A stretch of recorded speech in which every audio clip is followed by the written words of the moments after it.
welcome to this video. We're going to be learning how to basically have your spectator choose a card and then you get it to the top of the deck while they think it's been lost in the middle.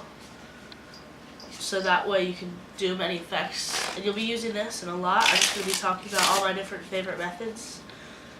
So that way when I make tricks in the future, you have many options and you can come look back at this video and decide what you like best and what you think looks the best. First one is have them select a card, look at it, and then you say go ahead and place it back in the deck. Place it wherever they want. This is one of my more favorite ones. You can just start losing the cards down in packets like that. Some shuffles, some cuts. But what you've done is taken their card and controlled it to the top. So how this one's done, this is one of my favorites because it looks completely normal. It's not suspicious at all. What you're doing is you're having them select a card, and it could be any card obviously. So in this case it's a 6 of diamonds. Then you go down probably 3/4 of the deck, so you have about 1/4 of the deck in your hand. Small little packet of cards, and you're going to take their card and place it on top. You're going to be losing it in the deck like it's completely normal. But what you've done here is you've gotten a pinky break. So pinky breaks are quite simple. These are not hard to learn, but they are kind of hard to perfect. But it should not take you long. Just practice getting the pinky break. How it's done is you're going to take the packet, however many cards you want, separated from the rest of the deck, and you're going to be placing it on your palm like this. And you just want the skin or the fat of your pinky right there above the card. So you just kind of squish a little bit of your pinky right where you want the break in the deck to be. So from the front, you cannot tell if you do it right. It just looks like a normal deck and you've lost their card in the middle. But from the back, you know right where their card is. And it's an amazing effect because then what you could do is what I did, I said I'm going to lose it in packets. I took about 1/4 off, another 1/4 off, the third 1/4 off. Then I went right to the break on that third 1/4. So I'm picking up right to the break. And then I have the packet with their card on top, this one. And I'm putting that on top. So their card's now on top. Then to make it look more realistic, you can do some shuffles. But make sure you're maintaining that top card. So the one in your right hand should be going on top. So you might have to go a little bit slower. Make sure it stays on top, their card. But then from there you can do some cuts. And I did some cuts like I cut the deck and I got a pinky break in the cut. So and then I cut it at the same place. So it looks like you're mixing up the top card, but really the top card stays the same while you're shuffling, and their card's on top. That's a nice method. Another way is to force it to the top. It's a triple cut with the pinky break.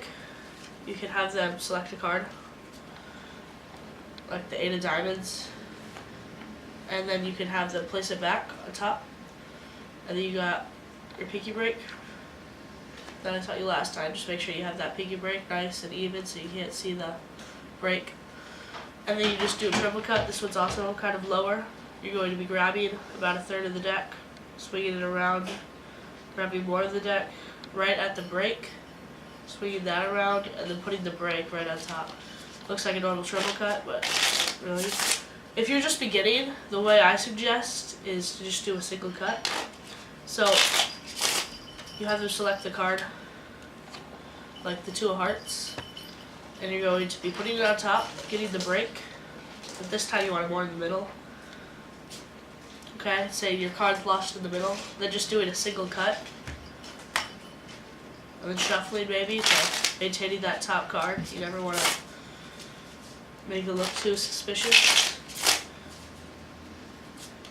And their card's on top. What I've seen a lot of people do is they just have them select a card, let's say the 7 of hearts. They put it there on top, and then they just do like a bunch of cuts. You can use this method if you want, but I don't prefer it. It looks kind of strange. Just what you're doing is you're having them select the card, putting it in that break, and then you're cutting the deck, putting their card on top, and then you're doing an additional cut, and you're another cut, keeping that pinky break, so you cut, get the pinky break, cut again. Sorry, I always cover up that part with the fingers. You just keep cutting, making it look like you're mixing up the deck, but really you're maintaining that top card with pinky breaks. And essentially, it looks like you're losing their card, but it's at the top. So, these are just some of my favorite methods. Some other ones, this one is kind of strange, a little suspicious. I don't normally use this unless it's necessary. But you take their card, you put it on top, and you say, I'm going to cut it to the middle of the deck.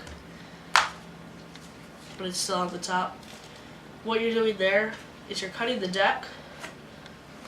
But you're holding it like this with your thumb on top, your pointer finger on top, and your 3 fingers on the side. And what you're doing is you're putting your 3 fingers down a little lower and your pointer finger, so it's only grabbing about half the deck, but your thumb stays in the same spot. You're grabbing above your pointer fingers and cutting the deck, but still holding tight with your thumb, so you're pulling their card down on top of the deck and then cutting it. Slow, it looks kind of suspicious, but if you do it fast, most of the time it's hard to tell. Like, you might start a conversation and say, I'm going to cut your deck card into the middle of the deck. What I also like to do is say, so you cut your card, you see it, put it on top, you take it, and I'm going to cut it. Kind of just face the bottom of the cards with them, so they can't see that move at all. So that way their card's getting lost into the middle of the deck, they think.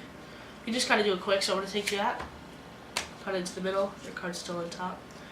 That's a pretty useful method. Some tricks, other ways. Depends on the trick. Different methods are more necessary. So those have been my favorite methods to use to control their card to the top. We're going to be using these in almost the majority of my tricks. And next video, you'll be learning the first trick I have on this channel, and I hope you enjoy it.